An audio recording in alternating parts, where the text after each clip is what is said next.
We had been looking forward to this camping trip for weeks, but nothing had quite prepared me for what happened that night.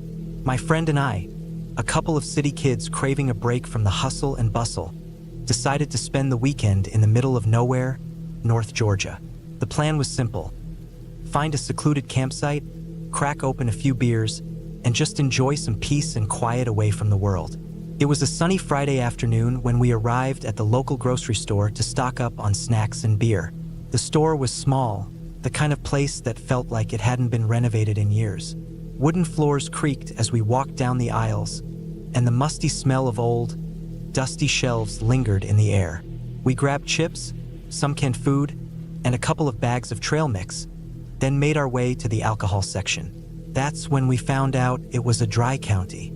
I felt the blood rush to my face as I glanced at the beer section, only to find it was completely empty. We asked the cashier about it, and she looked at us with a knowing smile, as if she had answered this same question 100 times.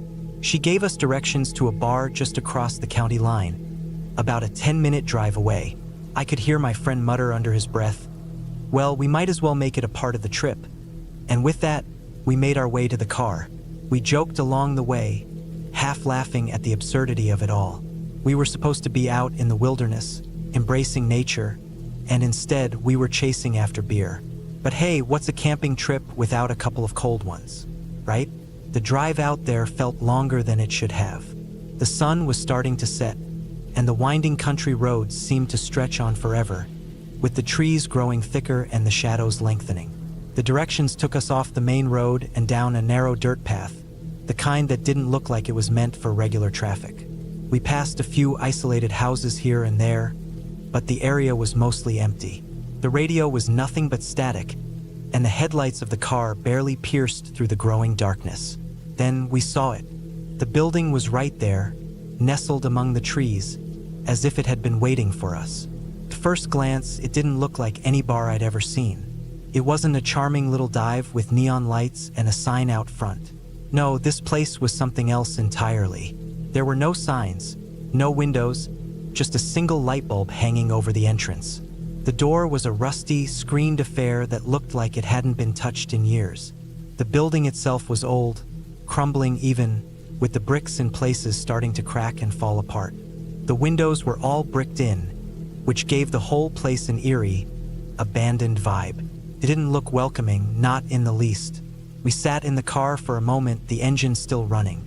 The only light around was that dim bulb above the door, casting long shadows that seemed to stretch out into the night.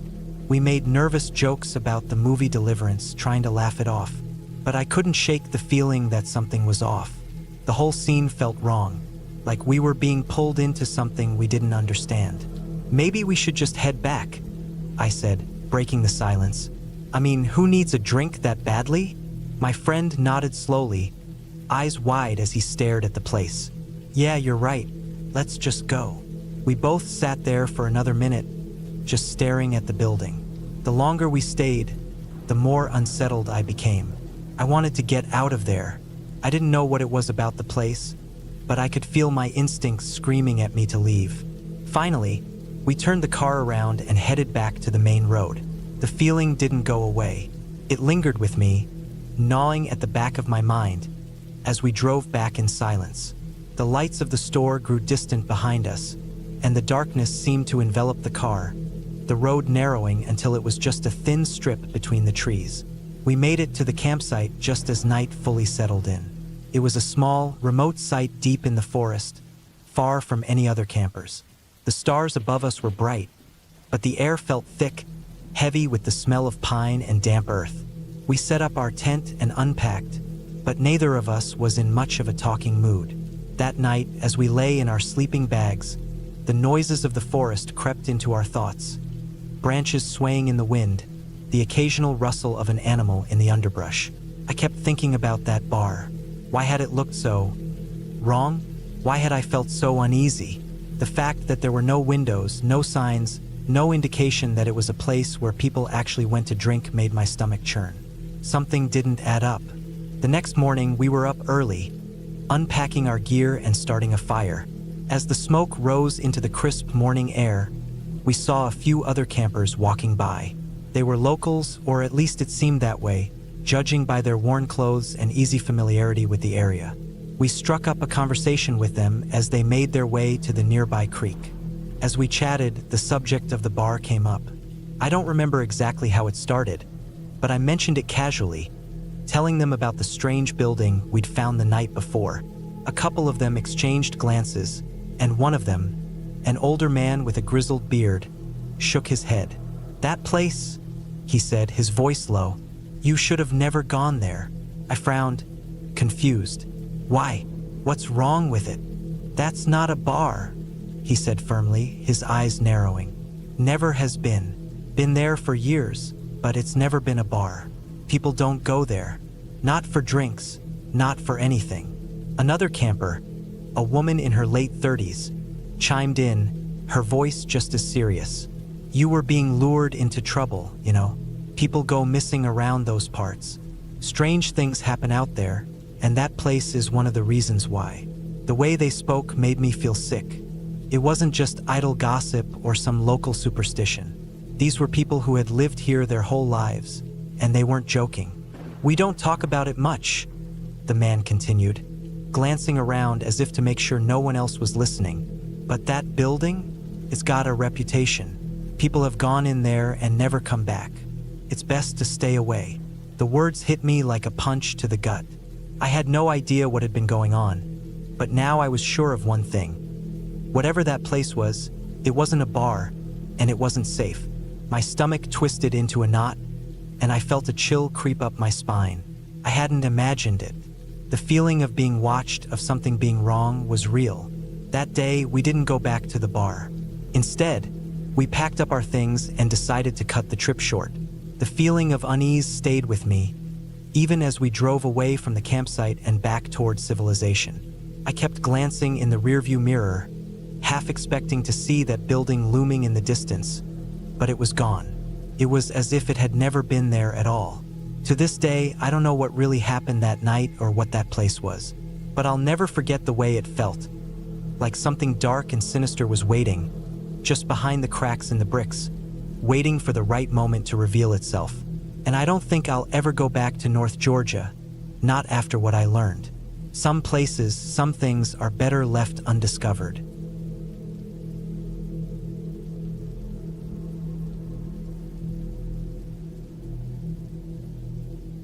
When I was a kid, summer was always something we looked forward to. My parents would pack up the caravan, and we'd head out to various campsites, some of them deep in the countryside, others on the edge of forests or beside quiet lakes. These were the trips where everything felt timeless. Those endless days of running around, swimming in the lake, and staring up at the stars at night. We always stayed in the caravan, a big old thing with bunks and a tiny kitchen, a place that felt like home wherever we parked it. One summer, however, my sister and I decided that we were old enough to sleep outside in a tent, away from the adults. I was maybe 10 years old, and she was a couple of years younger. We were both pretty adventurous for our age, so the idea of sleeping in our own tent, right in front of the caravan, seemed thrilling at first. The freedom, no parents hovering over us, no being told what to do, just the two of us, in the fresh air under the stars. Of course, neither of us was really prepared for what was about to happen. The night started off innocently enough. We set up the tent in the usual spot, right in front of the caravan, and put down our sleeping bags and inflatable mattresses. We made sure the flaps were zip tight and the tent poles were securely in place. Everything was perfect. It was that kind of quiet evening where you could hear the chirping of crickets, the soft rustling of leaves in the trees, and the faraway calls of owls. It was the kind of night where everything felt peaceful, serene even. But as the night stretched on, things started to feel a little off. I remember lying on my back, staring at the ceiling of the tent. My sister had already fallen asleep, but I couldn't. There was something about being out there, away from the safety of the caravan, that felt unnerving. I'm sure it was just the usual nervousness of being in a new place. My parents were only a few feet away, so it wasn't like we were truly alone. But I couldn't shake the feeling that something was wrong. It wasn't anything specific, just that sense that something wasn't quite right, the same way you might feel when you're walking down a dark street at night and there's a slight chill in the air. Then I heard it.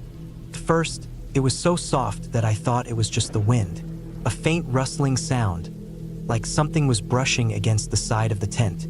I didn't pay it too much attention at first, but it wasn't long before it came again. Louder this time. It was a slow, dragging sound, almost like something was moving around the perimeter of the tent. The hairs on the back of my neck stood up, and my heart started to race.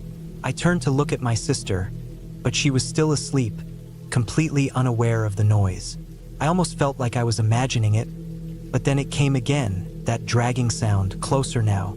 My eyes widened in the dark, and I tried to tell myself it was just an animal, maybe a raccoon or a possum. But the more I listened, the more my fear grew. The sound was too deliberate, too close. I could hear something brushing against the tent fabric, its weight shifting.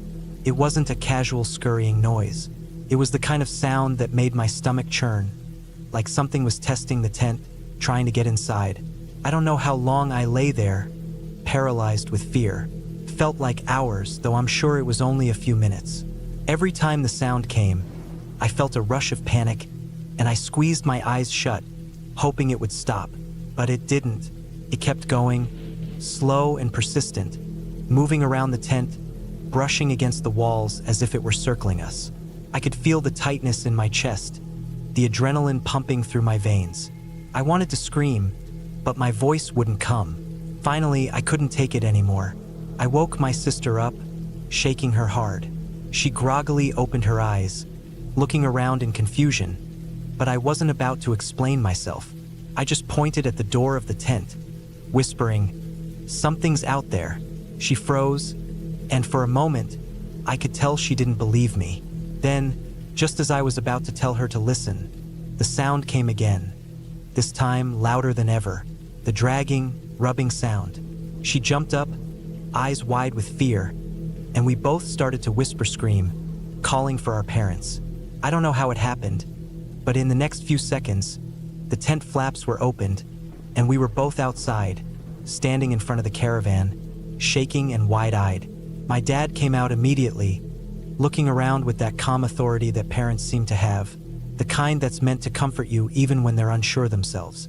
He walked around the tent, shining a flashlight around. We stood there, waiting, feeling like complete idiots as we watched him inspect the surroundings. He reassured us that it was probably just an animal, maybe a deer or a raccoon, and told us to try to go back to sleep. But the air was thick with unease. The sounds hadn't stopped. My heart was still pounding in my chest, and there was a nagging feeling in the back of my mind that told me it wasn't just an animal. We reluctantly climbed back into the tent, but the moment we lay down, the sounds started again. The dragging, the brushing against the walls, slow and steady. I could hear my sister's breath coming out in sharp, quick bursts. Neither of us dared move. I wanted to run back to the caravan, but the tent felt like a trap. All I could do was lie there, clutching the edge of my sleeping bag, listening to that sound that wouldn't stop. Finally, after what seemed like an eternity, the noise stopped. It was so sudden, it felt like the world had gone quiet. My body was stiff with fear, but I couldn't tell if it was over or just beginning. I waited, but nothing. I listened hard, straining to hear anything, but the sound didn't come back. After what felt like another long stretch of silence, I heard my sister's voice, barely a whisper. "I'm not sleeping in here again." I agreed immediately, and we both scrambled out of the tent once more, running to the caravan in a panic. My dad was still awake, sitting outside, but when he saw us, he just shook his head with a tired smile. All right, no more tent tonight." He helped us inside, and we slept in the caravan for the rest of the night. The soft sound of the wind outside almost a comfort compared to the terrifying silence of the tent. The next morning, we told our parents about the noise, but they both brushed it off, thinking we were just being kids and letting our imaginations run wild. My dad even joked about how we were probably just scared of a few harmless animals. But I couldn't shake the feeling that something had been out there, circling us, testing the limits of the tent. We didn't talk much about it after that, but my sister and I both avoided the tent for the rest of the trip. Every time we passed it, we felt the same uneasy feeling creep up on us, but we kept our distance, not daring to go near it. A few days later, my dad started to take the tent down. He wasn't upset or anything. He just figured it was time to pack up. As he took the poles out and began to fold the fabric, he paused. Then, with a quiet grunt, he knelt down and peered under the tent. "Well, this explains it," he muttered. Curious, I walked over and looked. Under the tent, where we'd been sleeping, were multiple small tunnels, like burrows, dug into the ground. I don't know why I hadn't noticed them before, but there they were, several holes just large enough for small animals to crawl through. My dad started to poke around a bit, pulling back the fabric of the tent and finding more tunnels hidden in the soft earth beneath it. Apparently, some animals, most likely rodents or moles, had built tunnels directly under the tent. When we'd been lying on the inflatable mattresses, we hadn't felt a thing. But the weight of the animals as they crawled through the tunnels, brushing against the tent walls, had created the noises we'd heard. The dragging sound had been their movement under the tent. At first, I felt a bit embarrassed. Of course, it was just animals. There was no ghost, no strange supernatural force, just some burrowing critters. But even now, all these years later, when I think back to that night, I still get a little chill. We'd been so sure something was out there, that it had to be something deliberate, something watching us. But it was just nature, as strange and unsettling as it can be when you're a kid lying in a tent, waiting for sleep to come.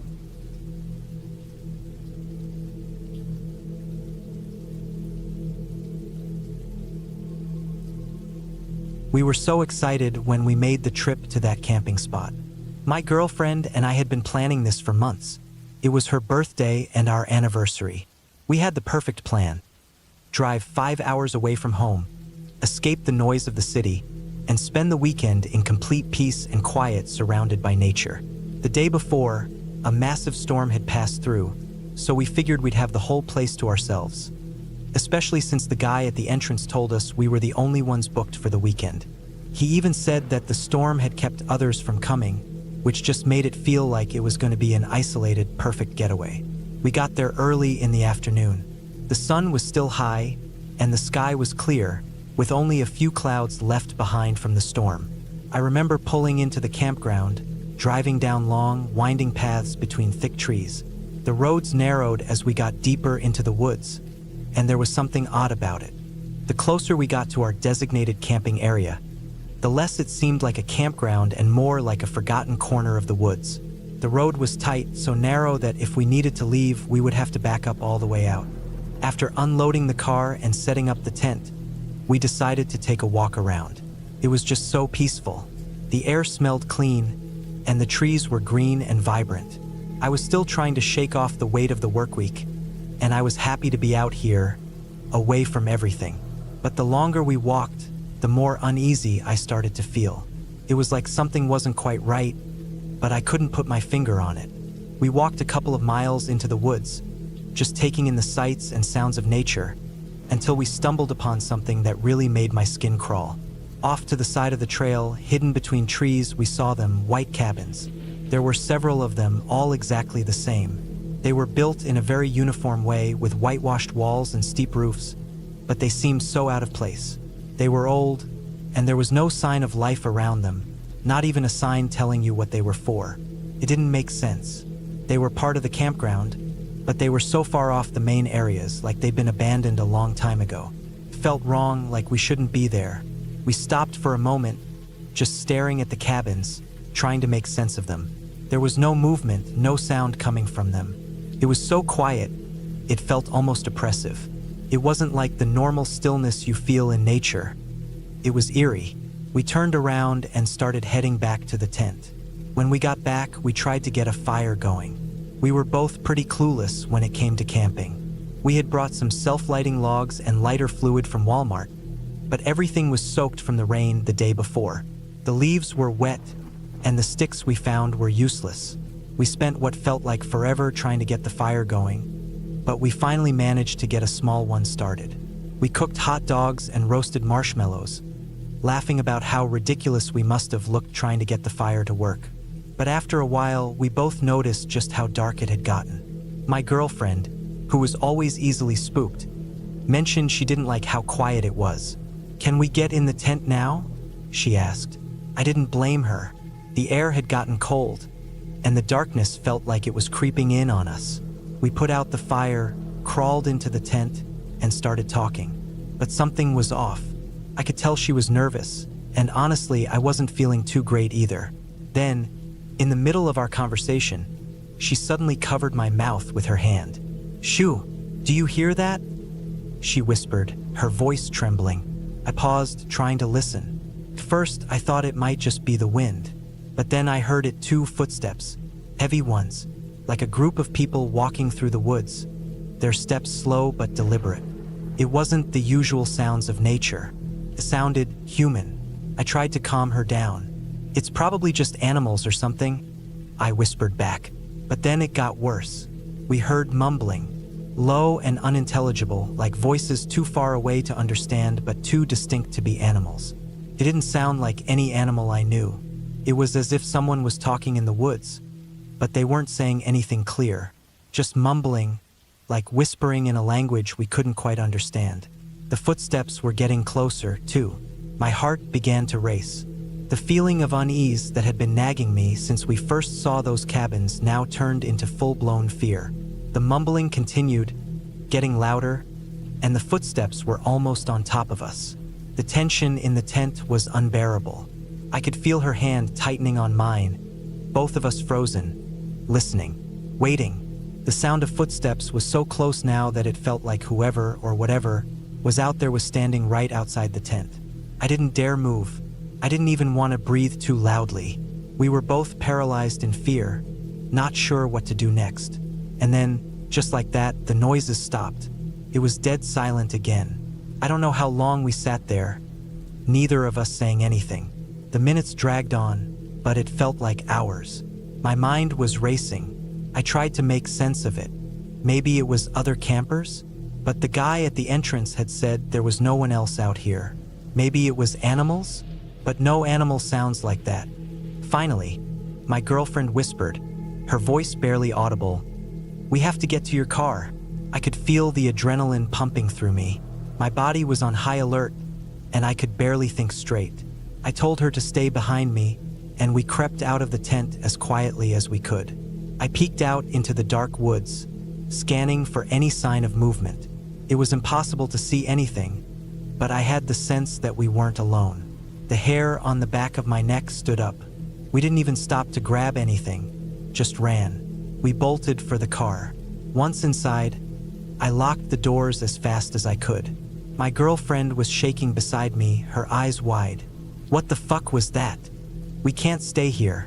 No one is out here but us. What was that?" I was trying to catch my breath, my mind racing. I didn't know what to say. There were no signs of other people, no signs of life anywhere. But those footsteps, the mumbling, the fact that it had sounded like they were right outside our tent, I couldn't explain it. "I'm going to grab our stuff," I said, trying to stay calm. "You stay here." I ran back to the tent. My heart was pounding in my chest, and the whole place felt like it was closing in on me. I grabbed the ice chest and threw it in the back seat of the car, then made my way back to the tent. I couldn't move fast enough. I ripped the tent stakes out of the ground, yanked the whole thing up, and wrapped the tarp around it like a bundle. I slung it over my shoulder, almost knocking the ice chest out of the car as I hopped in. I didn't say anything. I just slammed the door shut and looked at my girlfriend. "Do we have everything?" I asked. She nodded quickly, not taking her eyes off the woods. I didn't even check the rearview mirror as I threw the car in reverse. I was too focused on just getting out of there. The road back to the entrance was confusing. There were so many turns, so many forks in the road. I kept asking her if she remembered the way we came in, but she couldn't remember either. Every road seemed the same, just more trees, more dark corners of the woods. We picked a random fork, and after a few minutes, we ended up in a different camping spot. I cursed under my breath and slammed it in reverse again, feeling completely disoriented. I had no idea where I was going. But then, as I turned back around, I saw a small sign behind an overgrown bush. It was barely visible, but it pointed to the main road back to the gate. I followed the road, my hands gripping the wheel tightly. I just wanted to be out of there, As we sped out of the woods, I glanced to the right, towards where our campsite had been. That's when I saw it. A small green light flickering in the distance. It was near the spot where we had been camping. It didn't make any sense. It wasn't a campfire. It was too far away, and it was too small, too faint. I didn't say anything. I just drove. We made it back home. 5 hours later, exhausted and shaken. We crashed on her parents' couch around 4 a.m., both too tired and too scared to even talk about the trip. We never brought it up again, and neither of us ever had any desire to camp again after that night. Looking back, I still don't know what happened, but every time I think about it, I remember that green light. It never made sense, and that's the scariest part of all.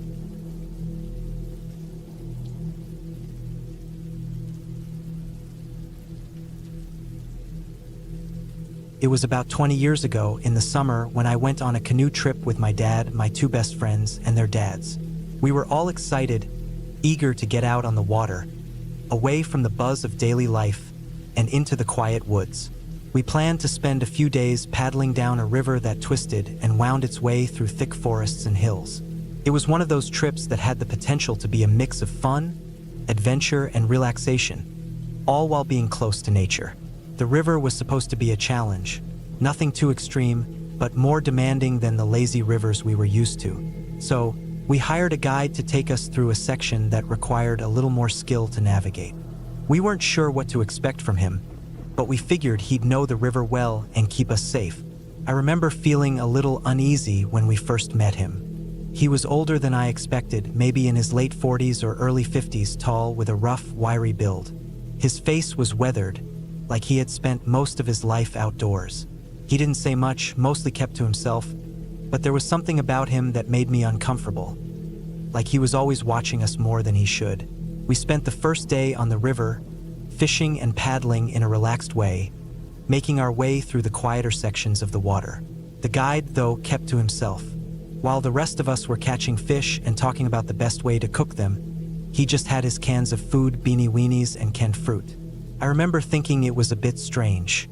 Everyone else was cooking fresh fish, making meals that smelled great, while he was opening cans and eating alone. But we didn't think much of it. It was a camping trip, after all. Maybe he just had his own way of doing things. Each night, after dinner, we'd sit around the campfire, talking and laughing, sharing stories, and trying to outdo each other with tall tales. Our dads had always been friends, so there was a kind of warmth to the conversations. We all felt a little removed from the rest of the world, out there in the woods, where there was no cell service, no interruptions, just the sound of the fire crackling, the wind in the trees, and the river flowing. But on the second night, things got a bit strange. It was cold, colder than we'd expected for the time of year. A chill had crept into the air by the time we finished our meal, and as we settled in for the night, the guide, who had been sitting a little apart from the rest of us, came over and asked if he could sleep in our tent. He'd been camped out in his own setup, but I guess he didn't like how cold it was getting. He mentioned that he didn't have any extra warmth and that the heater we had in our tent would be perfect. He wasn't asking to join in for the company or anything. He just seemed desperate for the warmth. Seemed off, though. It was a little too direct, like he was just waiting for the chance to ask. My dad, who was always the diplomatic one, politely turned him down.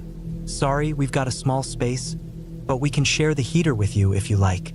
Just put your tent a little closer to ours." It wasn't a mean response, but it felt like my dad had a certain discomfort about the whole thing. We didn't press it. Instead, we just made small talk and carried on with the night. The next day, things felt a little off. I kept an eye on the guide, noticing how he kept his distance, but sometimes his eyes would linger too long on us, especially when we were laughing or telling stories. At times, he'd stare at us like he was studying us, like he was trying to figure out something about us that none of us had noticed. We spent the next few days on the river, though, trying to push those thoughts aside. The fishing was great, and the paddling was peaceful, but I couldn't help but feel like there was something wrong about the whole trip. It wasn't just the guide. It was something in the air, a sort of quiet tension, like we were all on edge for some reason. At night, the guide would always retreat to his tent early, even before it got dark. Sometimes he'd just stare at the fire from a distance, like he didn't want to be part of what we had. It was like he was observing us, analyzing us from the shadows. We finished the trip without incident, though. On the last day, as we packed up our gear, there was no sign of anything unusual. The guide gave us some parting advice about the river, but he didn't offer much in the way of farewell. He simply said, "Take care of yourselves." Then he turned and left. I didn't think much about the trip after that. Not until 5 years later, when I was sitting on the couch at home, watching the local news with my dad. They were reporting on a man who had been arrested and was now wanted for some of the worst crimes you could imagine. My dad's expression darkened when the face of the guide popped up on the screen.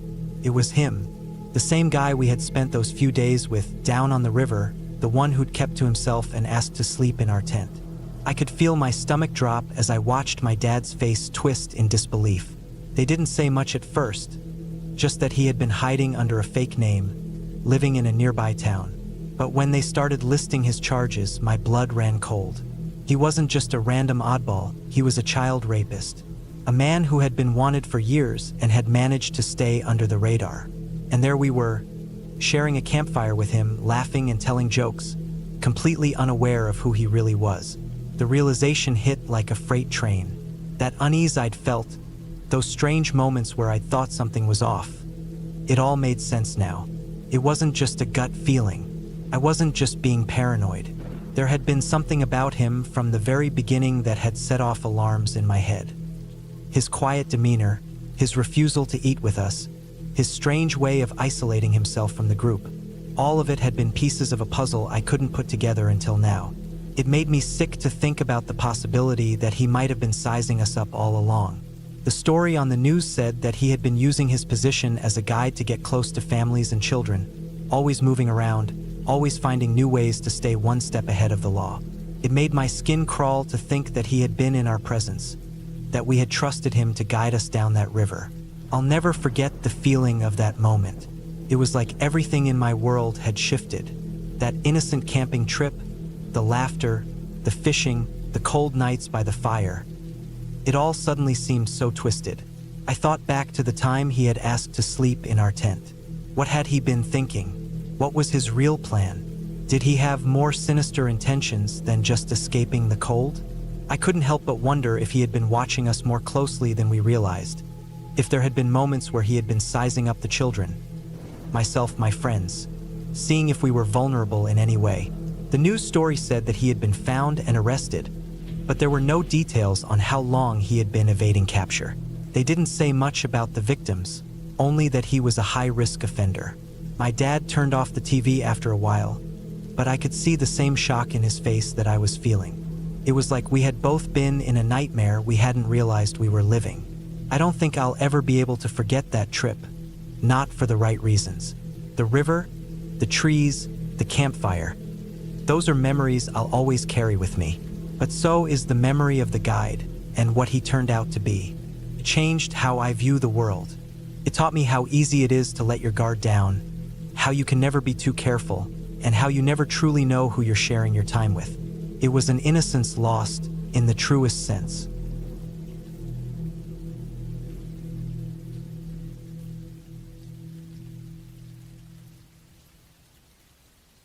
It was one of those midweek nights, the kind that feel eerily quiet at the campsite. It was late, around 2 a.m., and the park was still, the sounds of nature muted under the weight of darkness. My family was tucked inside the trailer, and I, feeling the familiar tug of needing to use the bathroom, knew I had to make the trek to the comfort station. I wasn't exactly excited about the walk, but it wasn't the first time. This wasn't a huge park, and I had done this trip countless times before. The washrooms were a short walk through the woods, with a trail that wound around behind the campsite. I was tired, half awake, but I figured I'd cut through the usual shortcut behind the site instead of going around the long way out front. I didn't think twice about it. I'd done it 100 times. It was quicker, and I was half in a haze. The night was cool but not cold, the kind of crisp air that you can only get in the woods after midnight. I stepped outside the trailer, feeling the slight crunch of gravel underfoot. The world was still, with no sound except the occasional rustling of a far-off branch swaying in the wind. Everything seemed fine, peaceful even. The moonlight was faint but bright enough to guide my way along the edge of the trail that cut through the woods. It wasn't exactly the densest forest, but the trees were spaced enough that you couldn't see too far ahead, making it feel a bit more enclosed. As I walked, I couldn't help but notice how quiet it was. The usual sounds of the forest, an owl, a rustle of leaves, a distant animal call were missing. It was unnerving, but I shrugged it off. Maybe everyone else was tucked in for the night, and the wildlife was taking its cue from the stillness of the place. The trail curved, and I was just about to hit the halfway point when I heard it. At first, I thought it was nothing, just a random noise in the dark woods. But then I heard it again, a faint sound almost like giggling. I froze, every muscle in my body tense. The sound wasn't loud or anything, but it was close. It was like it was right next to me, but I couldn't see anything in the shadows. My heart started to beat a little faster. The noise was odd, but there was no sign of anyone. No movement in the trees, no rustling. Felt like my brain was playing tricks on me. Could it be a raccoon? Maybe some kind of small animal making a weird noise? But the giggling didn't make sense. Raccoons don't giggle. I quickened my pace, my boots crunching a little louder on the trail. Maybe it was just the wind. Maybe it was just the forest playing games with my mind. But I couldn't shake the feeling that something was wrong. My mind raced, thinking through the possibilities. A person, maybe someone who was just as lost as I was in the woods at this hour. But I didn't see anyone. No flashlights, no sign of a camper or a hiker. As I continued to move forward, I tried to convince myself it was nothing. Maybe it was the wind, or a bird, or even the nearby creek making strange noises. But just as that thought crossed my mind, I heard it, a voice deep in the woods. A woman's voice. Hello! I could have sworn my heart stopped for a moment. It was as if the blood drained from my face in an instant. I didn't know if I'd ever felt more terrified. It wasn't loud, but it was clear as day. The way it echoed in the stillness of the woods made it sound like it was coming from all around me. Felt wrong. That was it. I didn't think, I didn't hesitate. I sprinted, full throttle. My legs burned as I pushed myself faster, ignoring the sharp branches that scratched at my face and the thick underbrush that slowed me down. I was panicked, my mind a blur, just focused on getting to the light, to safety. I could hear my breath pounding in my chest, the blood rushing in my ears. I didn't look back, not even for a second. The trail was winding, and in the dark, every turn felt like a chance for something to jump out. But there was nothing behind me, just the sound of my own frantic footsteps. Then I hit something. My foot caught on a log, and I went down hard, scraping my shin and tearing my pant leg. I gasped, the pain shooting through me, but I didn't stop. I scrambled up, blood rushing to my head, and I kept running, ignoring the burning in my muscles. Finally, the lights from the comfort station broke through the trees, and I reached the edge of the trail, stumbling out into the clearing. My hands were shaking, my heart still thumping wildly in my chest. I leaned against the wooden post of the comfort station and took a few moments to catch my breath. I was alive. I was okay. Still, the eerie feeling that something wasn't right lingered in the back of my mind. But I shook it off. It was probably just my imagination. I wasn't the type to believe in strange things. I was a biologist, for crying out loud. I dealt with facts, with science. Nothing supernatural. It had to have been an animal or some weird sound bouncing off the trees. I decided to go inside, use the bathroom, and clear my head. Inside, the lights were bright, and the space smelled of soap and cleanliness. The bathroom was empty, and I took care of my business in a hurry, feeling almost foolish for being so rattled by a noise in the woods. It was probably just a raccoon. I'd heard weirder things. After I was done, I stood at the sink, splashing some cold water on my face, trying to calm myself down. The adrenaline was still coursing through me, making my hands feel jittery. I looked at myself in the mirror, talking myself down, convincing myself that it was nothing. I didn't need to be scared. I didn't believe in that stuff. But then, something stopped me. The voice. It wasn't a hallucination. It wasn't my imagination. I had to go back to the campsite, and I was going to take the long way, the safer way. I didn't need to cut through the woods again. So I left the comfort station and started walking back. The road was long, and the campground was peaceful, quiet. The trees loomed overhead, their branches swaying in the wind, and the occasional owl hooted in the distance. But there was nothing strange, nothing to make me feel like I wasn't just heading back to my site like any other night. As I passed by the entrance to the woods, I glanced over, and that's when it happened. A whisper, "Come back." I froze. The hairs on my neck stood up, and the world seemed to go silent. My breath caught in my throat. The whisper was so clear, so distinct, like it was right next to my ear. There was no mistaking it. It wasn't my mind playing tricks. It wasn't the wind. I didn't even think. I turned and ran. I ran like I've never run before. My legs were pumping, my chest heaving, and my heart was racing faster than I thought possible. I didn't care if I looked stupid. I didn't care about anything except getting back to my family and the trailer. I didn't stop until I was safely inside, door locked, lights on, and that was it. I didn't sleep much that night. I lay awake, listening to every creak of the trailer and every rustle outside. My mind was spinning with questions, with uncertainty. What had I heard? What had been in those woods? In the morning, I tried to convince myself it was nothing, but I knew what I heard. I told myself I'd never go to that comfort station again at night. I'd take the longer route, stay in the open, and avoid cutting through the woods. It was a lesson learned the hard way, but at least it was a lesson. The next season, my family upgraded the trailer to one with a bathroom inside. And for me, that made all the difference. I didn't have to go out there in the dark again. The thought of it, of the woods, the voices, the whispers, was enough to make me stay inside, safe, and that was all that mattered.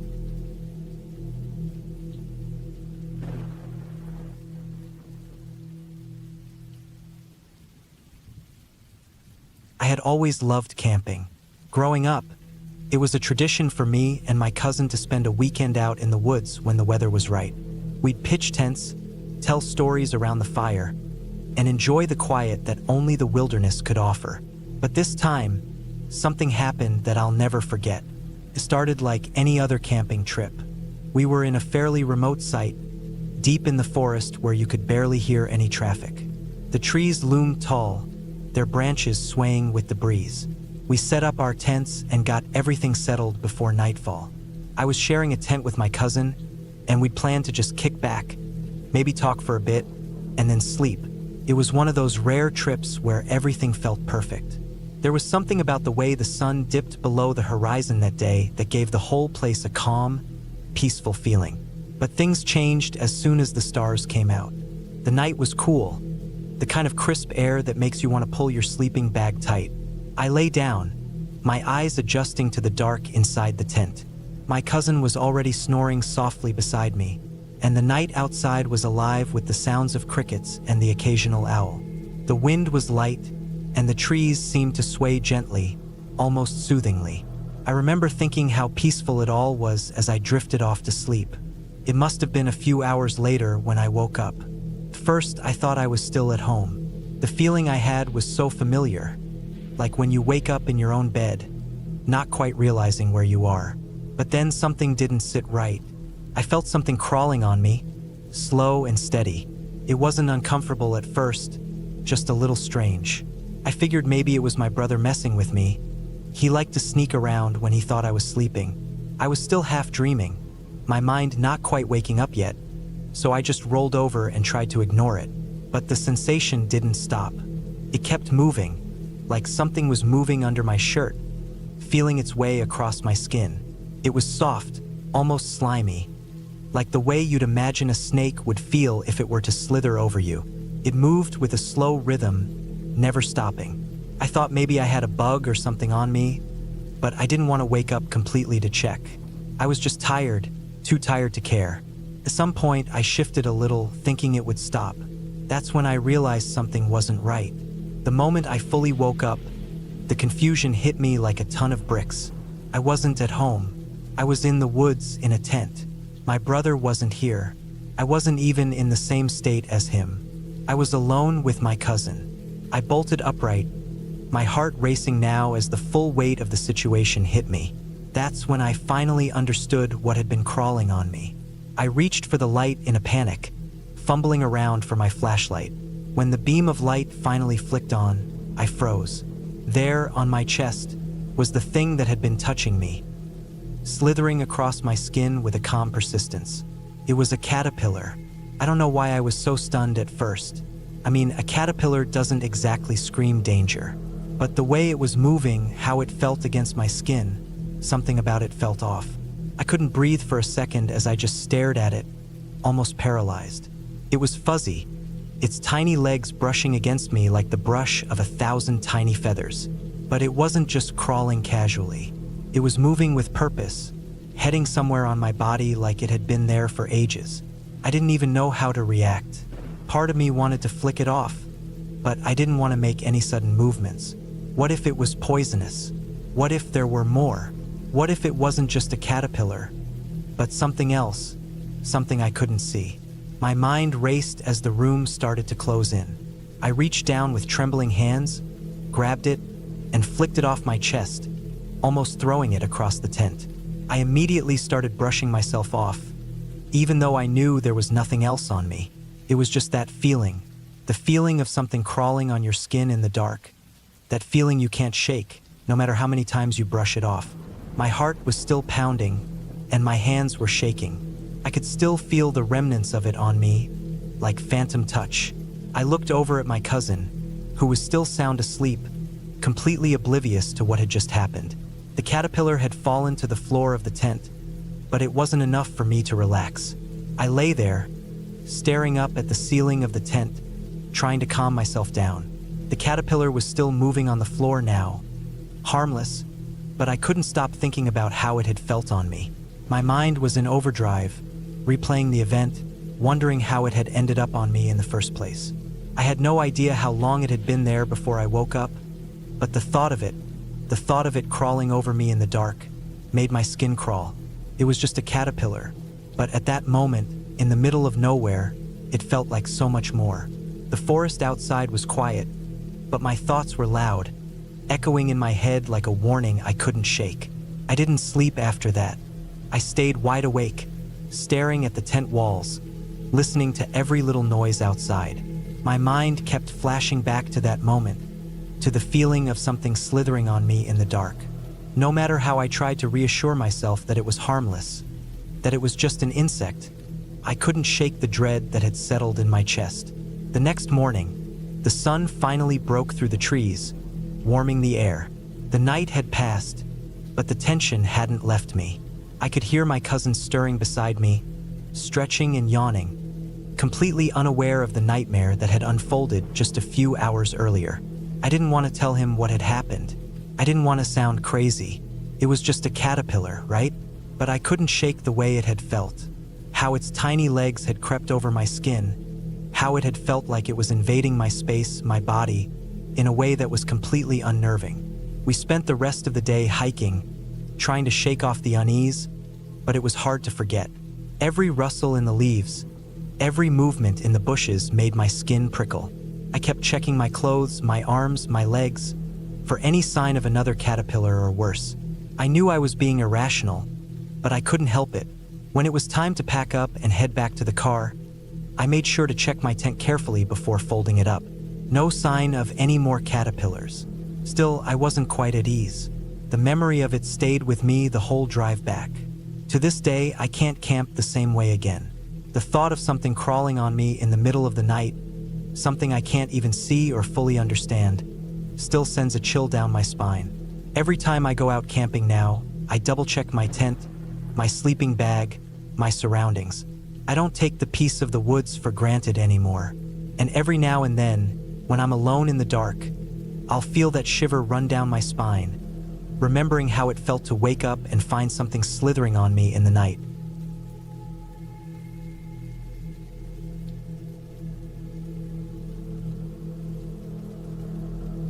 Back when I was in high school, my buddy Jake and I started dating a couple of girls from a nearby town. They weren't from the same high school, so we mostly hung out on weekends. Both girls lived out in the country with their families, but one of the girls, Emily, had it the best. Her family owned a cabin up in the hills, not too far from a creek that ran through the valley. It was a perfect place for a bunch of teenagers to get together on Friday and Saturday nights. The cabin was a typical rural getaway, old but comfortable enough to crash for the night, with a wood stove that kept everything warm even when the temperatures dropped. There was something about that place that made you feel like you were cut off from the rest of the world. No phone signal, barely any neighbors, just miles of forest and hills surrounding it. The kind of place where you go to get away from it all. We'd go up there to hang out, drink some beers, maybe sneak a few smokes. The kind of stuff that seemed harmless at the time. The girls would always get a little nervous when we started talking about stuff in the woods, but we just joked around and played music, making dumb jokes. There wasn't anything special about those nights, until one particular Friday night that stuck with me. It started off pretty much the same as every other night. We drove up after school, the sun starting to set as we pulled into the long gravel driveway that led to the cabin. Emily's dad wasn't home that weekend, which was perfect. It meant we could make as much noise as we wanted without worrying about getting caught. We unloaded the car and headed inside. The place smelled like pine wood, with the faint scent of mothballs from the old furniture inside.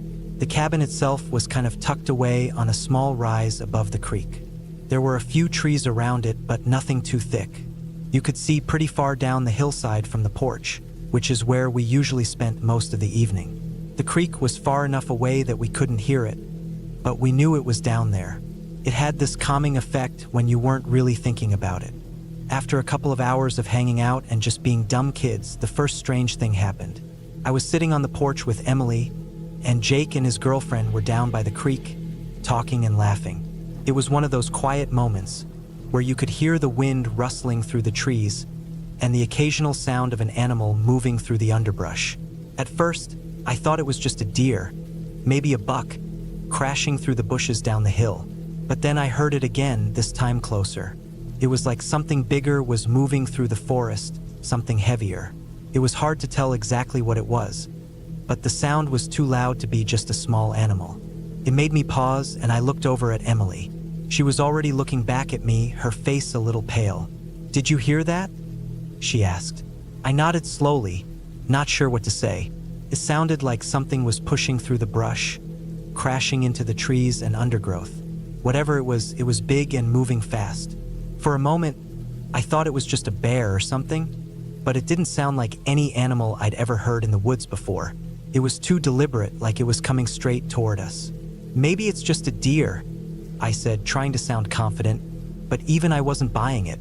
There was something about the way it moved that felt off. Emily didn't look convinced, but she shrugged it off. We stayed out on the porch for a while, waiting for the noise to stop, but it didn't. Kept getting closer, and whatever it wasn't stopping. The noise was almost rhythmic, like something big and heavy was pushing through the bushes on purpose. It was so loud now that I could feel it in my chest. The whole time, Emily kept her eyes on the woods, and I couldn't shake the feeling that we were being watched. "Maybe we should go inside," Emily said, her voice a little shaky. I agreed. We grabbed the beers and headed into the cabin, not wanting to be outside anymore. As soon as we closed the door, the noise stopped. It wasn't like it faded away. It just cut off, like whatever was out there had vanished. I tried to convince myself that it was nothing, just an animal doing its thing. But the atmosphere had changed, felt different. The night was quieter now, and I could feel the air getting heavier, like it was pregnant with something unspoken. We were all a little on edge, but after a few minutes, we decided to just forget about it. It wasn't like we were in any real danger. We were just being paranoid. But then things got weird. A fog started rolling in. I don't know how to explain it, but it came in fast, like someone had turned a dial and suddenly the world was swallowed up.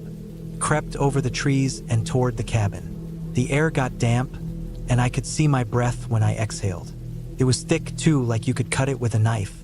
It was so sudden and so heavy that it felt unnatural, like it wasn't supposed to happen this quickly. I glanced at Emily, and she had this worried look on her face. "What the hell is that?" she whispered. I don't know what made me stand up, but I did. I walked over to the window, looking out into the fog. The trees were barely visible, and the air outside seemed to hum with a strange kind of energy. Everything was muffled, like the fog had dampened the sound. The forest around us felt like a completely different place, and I could swear I heard movement in the trees again. I couldn't see anything, but the sound of something moving through the brush was unmistakable. "Maybe we should just go," Emily said. She was clearly freaked out, and I couldn't blame her. We all sat in the cabin for about half an hour, just trying to calm down. The fog didn't lift, and the weird sounds from outside hadn't stopped. I kept hearing things scraping against the walls, like claws dragging over wood. It was hard to ignore, and every time it happened, the noise felt closer. It was like whatever was out there was circling the cabin. I tried to tell myself it was just the wind, but it didn't sound like wind. It sounded deliberate. The scraping stopped after a while, but the weird tension in the air didn't. The fog stayed thick, and the cabin felt like it was closed off from everything. It was almost suffocating. Finally, we decided to leave. No one wanted to stay out there anymore. The trip had gone from being an innocent hangout to something that felt way off. We grabbed our stuff, and Emily's girlfriend was practically in tears by the time we headed to the car. As we pulled out of the driveway, I glanced in the rearview mirror. That's when I saw him. There was a man walking down the road, a figure shrouded in fog. His movements were slow, deliberate, almost too slow. He wasn't wearing a jacket, and his clothes were dirty, like he'd been walking for days. But what really freaked me out was his face. He had this 1,000-yard stare, like he wasn't even aware of where he was.